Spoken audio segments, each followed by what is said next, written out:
श्री राम जन्मभूमि निधि का समापन तो हो चुका 27 फरवरी को, लेकिन अभी भी बहुत ज़्यादा जागरूकता है।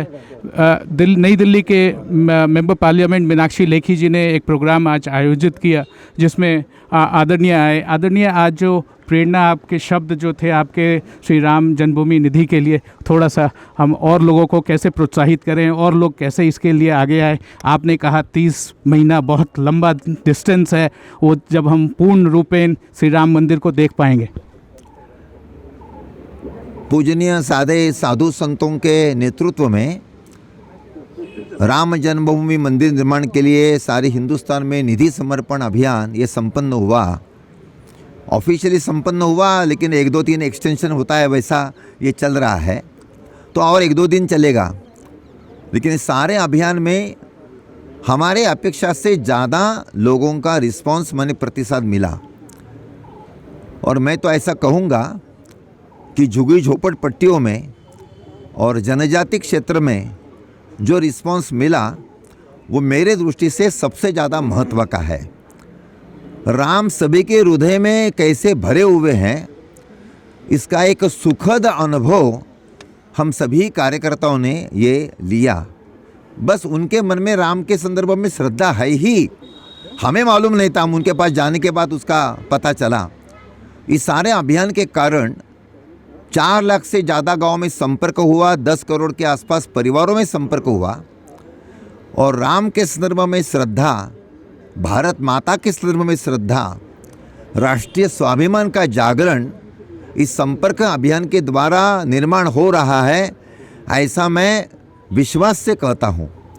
और जब इस पद्धति का भाव जागृत होता है तब समाज जागृत होता है और देश भी आगे बढ़ता है। और इसलिए इस कार्यक्रम का नाम ही हमने दिया था राम मंदिर से राष्ट्र मंदिर। और इस अभियान के द्वारा वो राष्ट्र मंदिर के लिए जो एक वायुमंडल निर्माण करना है, वो निर्माण करने में हमें सफलता मिली, ऐसा मुझे लगता है। आदरणीय चंपत राय जी ने कहा था कि जितना भी समर्पण निधि होगा उतना व्यापक, और भी हम इसको एक्सपैंड करेंगे, क्योंकि ये बहुत सालों तक, ये कई दशकों तक ये चलता रहेगा। भगवान राम जी के मंदिर का पूरे परिसर का डेवलपमेंट, रीडेवलपमेंट। आज खबरों में ये आ रही है कि 2000 करोड़ से भी ज़्यादा का निधि इकट्ठा हुआ है। ये बहुत ही सराहनीय है, और आप शायद उस पर और दर्शन डाल सकते हैं। चलो, राशि तो आएगी। आपने जो बताया कि एक्सटेंशन, कुल मिलाकर वो 70 एकड़ ज़मीन है, तो भगवान राम के मंदिर के साथ साथ वहाँ भक्त निवास बनेगा, गेस्ट हाउसेस बनेंगे, म्यूज़ियम बनेगा, एम्पी थिएटर बनेगा, ऑडिटोरियम बनेगा, ऐसे कई सारी चीज़ें बनने वाली हैं। तो राम मंदिर निर्माण करने के लिए तो लगभग 40 महीने लगेंगे, और उसी के साथ साथ बाकी का भी सारा निर्माण का काम ये शुरू होगा। फर्स्ट प्रेफरेंस मंदिर निर्माण के लिए है, उसका फाउंडेशन का काम शुरू होने के बाद बाकी भी भवनों का निर्माण का काम भी शुरू होगा। बाद में जो होगा, देखिए, एक बार मंदिर निर्माण और बाकी सारी चीज़ें होने के बाद तो जैसी जैसी परिस्थिति होगी वैसे वैसे आने की चीज़ें हो जाएगी।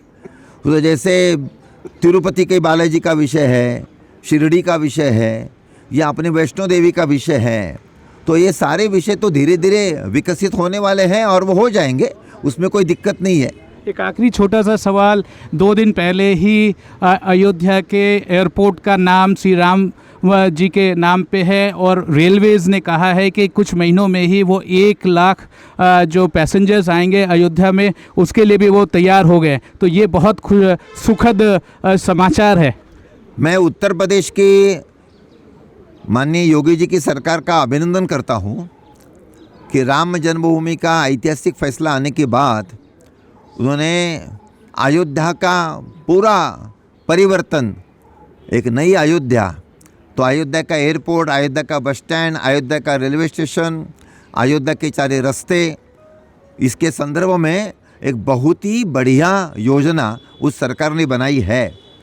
और उनका प्रयत्न है कि मंदिर निर्माण के पहले ही ये सारी योजनाएं पूरी हो जाए। और एयरपोर्ट का काम शुरू हो गया है, रेलवे स्टेशन का काम भी शुरू हो गया, बस स्टैंड का भी काम शुरू हो गया, तो ये सारा हो जाएगा तो अयोध्या तो सारी दुनिया की ही सांस्कृतिक राजधानी एक अर्थ से तो उसका सभी दृष्टि से विकास ये निश्चित रूप से होगा, ऐसा मुझे लगता है। जाते जाते मैं ये कहूँ कि ईसाई धर्म के वेटिकन से भी ज़्यादा पॉपुलेशन, ज़्यादा श्रद्धा और भक्ति के लोग वहाँ आएंगे अयोध्या में। ये पूरी दुनिया में सबसे अनोखा स्थान होगा। ये तो तुलना आप करो, इस तीर्थ क्षेत्रों की ऐसी वैसी तुलना करने का कोई मतलब नहीं है। मैंने इतना जरूर कहा कि अयोध्या का महत्व पहले से ही था, है और आगे भी रहेगा, बल्कि बढ़ेगा।